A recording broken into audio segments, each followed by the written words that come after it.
ఇంకేం లేవు, ఆల్రెడీ కొన్నాను. ఎక్కడ గోల్డ్ కాయిన్సా? ఇందాక ఇప్పుడు దీనికి వేయలేదు, దీనికి ఒకసారి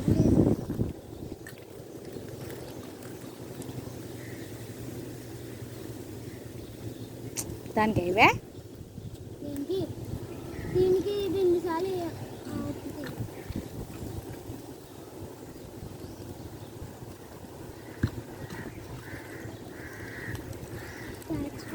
దానికి దీనికి దానికి వెయ్యి. దానికి ఆకలి ఎక్కువగా ఉండదు, పిల్లలు ఉన్నాయి కదా, పిల్లలు ఉన్నాయి కనుక దానికి ఎక్కువ వేయాలి. రా